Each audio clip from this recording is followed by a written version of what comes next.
Dear students, आज PCI pharmacy council of India से एक बहुत महत्वपूर्ण नोटिस आया है जो कि एग्ज़िट एग्ज़ामिनेशन के बारे में है। सभी को पता है कि diploma in pharmacy D pharma करने के बाद में अब रजिस्ट्रेशन के लिए एग्ज़िट एग्ज़ामिनेशन देना होगा। ये परीक्षा पास करने के बाद ही आप जो है फार्मासिस्ट बन पाएंगे, आपका रजिस्ट्रेशन हो पाएगा। तो यहाँ एक इम्पॉर्टेंट नोटिस आया है। आपको पता भी है कि ये एग्ज़िट एग्ज़ामिनेशन पहले से लागू हो चुका है, गज़ट नोटिफिकेशन इसका आ चुका है, अब केवल इसका एग्ज़ामिनेशन कंडक्ट होना बाकी है और इसमें पीसीआई अनाउंस भी कर चुकी है ये कब होगा। तो यहाँ आप देखें कि जो एग्ज़िट एग्ज़ामिनेशन होना था उसमें कुछ उसका पैटर्न बताया भी गया था और इसमें अब उस पैटर्न में कुछ बदलाव किए जाने हैं, कुछ अमेंडमेंट्स किए जाने हैं। तो इसके लिए गवर्नमेंट ने या पीसीआई ने कुछ कमेंट्स मांगे हैं इसमें, जिससे कि ये बदलाव इसमें किए जा सकें। आइए अब देखते हैं कि इसमें क्या क्या बदलाव किए जाने हैं और पहले क्या था। तो यहाँ आप देखें कि कमेंट्स इसमें मांगे गए हैं of the state government union territories on the proposed amendment in regulation 6 of diploma in pharmacy exit examination regulation 2022। तो इसमें डीपीई 2022 में के जो 6th रेगुलेशन है उसमें कुछ अमेंडमेंट्स किए जाने हैं। तो यहाँ आप देख लें कि सबसे पहले आप देखें कि जो diploma in pharmacy exit examination regulation 2022 जो कि गज़ट नोटिफिकेशन में पब्लिश हो चुका है, जो कि 24 फरवरी 2022 को ये आया है। तो इसमें आपको इसको पीसीआई की वेबसाइट पर जाकर इसको देख भी सकते हैं। तो यहाँ जो PCI pharmacy council of India की 371वीं मीटिंग में 371st एग्जीक्यूटिव मीटिंग में ईसी मीटिंग में जो कि 8 अगस्त 2022 को हुई थी, उसमें ये डिसाइड किया गया कि जो diploma pharmacy exit examination regulation 2022 है उसमें कुछ अमेंडमेंट्स, कुछ बदलाव किए जाएं। बदलाव करने की ज़रूरत क्यों पड़ी आप यहाँ देख सकते हैं। तो पहले क्या था और अब क्या हो गया है ये देखें। तो यहाँ पे क्या है कि procedure for conducting exit examination. तो पहले क्या था कि जो है ये पेपर 3 पेपर होने थे इसमें, और जो कि मल्टीपल चॉइस क्वेश्चन इसमें आने थे और अभी भी हालांकि मल्टीपल चॉइस क्वेश्चन ही आएंगे।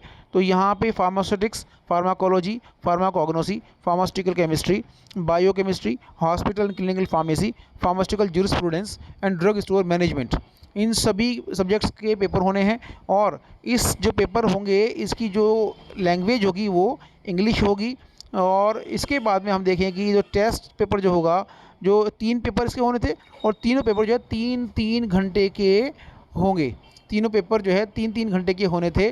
और इसलिए अब यहाँ जो बदलाव इसमें किया जाना है ये देखें तो ये इसमें पीसीआई ने ये क्या है इसमें कि procedure for conducting exit examination अब जो है ये इसका जो है केवल एक पेपर होगा। There shall be 1 paper of multiple choice questions. ये क्या है कि pharmaceutics, pharmacology, pharmacognosy, pharmaceutical chemistry, biochemistry, hospital clinical pharmacy, pharmaceutical jurisprudence, drug store management, इन सभी का केवल अब एक ही पेपर होगा।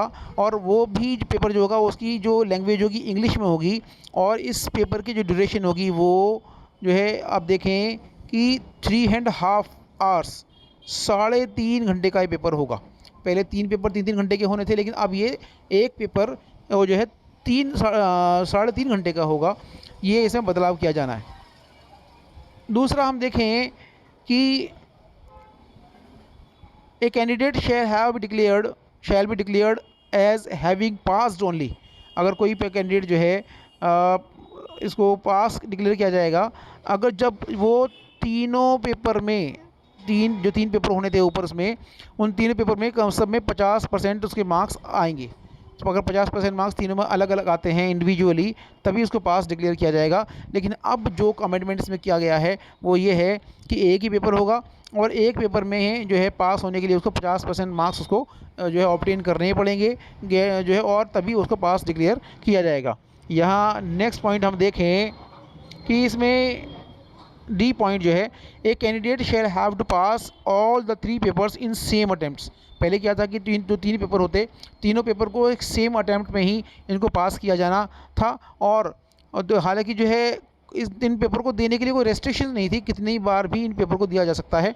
लेकिन अब जो अमेंडमेंट इसमें किया गया है वो ये है कि पेपर भी एक ही होगा और इसको एक ही बार में आपको पास करना पड़ेगा। हालांकि अगर आप एक बार में पास नहीं कर पाते हो तो नेक्स्ट टाइम आप फिर से इसको इसमें रीअपियर हो सकते हैं और कोई रेस्ट्रिक्शन नहीं है, जितनी बार चाहें आप इस एग्ज़ाम को दे सकते हैं। अब इस अमेंडमेंट के सपोर्ट में जो जस्टिफिकेशन दिया गया है पीसीआई के द्वारा वो ये है कि there will be administrative challenges in administrating examination on 3 days for around 2 lakh candidates. कम से कम 2 लाख कैंडिडेट्स इस एग्ज़ाम को देंगे और उसके लिए 3 दिन तक ये एग्ज़ाम कराना पड़ेगा, जो कि अपने आप में एक बहुत एडमिनिस्ट्रेटिव चैलेंज है, इतना आसान नहीं है। दूसरी चीज़ इसमें क्या है कि it will also increase financial burden on students, और ये जो है जो स्टूडेंट्स हैं उनके ऊपर भी एक जो है फाइनेंशियल बर्डन पड़ेगा, उनके ऊपर भी जो है एक भार पड़ेगा, उनको वो फ़ीस बार बार देनी पड़ेगी और ज़्यादा फ़ीस देनी पड़ेगी। तो इसको देखते हुए ये इसमें बदलाव किया गया है, इसमें अमेंडमेंट किया गया है। तो अब यहाँ और देखें कि the council would appreciate to have considered comments on the state government union territories on the above proposed amendments within 3 months of issuance this letter. इसका मतलब ये है कि आज जो लेटर इशू हुआ है, जो कि 14 सितंबर 2022 को लेटर आया है पीसीआई का अमेंडमेंट के लिए, बदलाव के लिए, तो इसके 3 महीने के अंदर अंदर ये कमेंट्स देने हैं। इसका मतलब ये क्लियर हो जाती है कि 3 महीने तक तो एग्ज़ाम होगा नहीं, 3 महीने तक कोई एग्ज़िट एग्जामिनेशन नहीं होगा, तब तक तो आप निश्चिंत रहें। लेकिन उसके बाद ये एग्ज़िट एग्जामिनेशन होना ही है, इसलिए सभी लोग तैयारी भी करते रहें और अपने एग्ज़ाम की तैयारी कर लें, जिससे कि आप एक रजिस्टर्ड फार्मासिस्ट बन पाएँ। और इसके बाद एक ऐसी ही इम्पॉर्टेंट इन्फॉर्मेशंस के लिए, ऐसे ही जो है इम्पॉर्टेंट वीडियोज़ के लिए आप इस चैनल को सब्सक्राइब कर लें, जिससे कि आपको एक महत्वपूर्ण जानकारी, इम्पॉर्टेंट इन्फॉर्मेशन आपको टाइमली मिलती रहें। और जो एजुकेशनल कंटेंट है फार्मेसी के लिए और नीट वगैरह के लिए आपको यहाँ पर मिलता रहे, तो आप इस चैनल को सब्सक्राइब कर लें और इन वीडियोज़ को अपने फ्रेंड्स को भी शेयर कर दें, जिससे सभी को इसका बेनिफिट हो सके। धन्यवाद।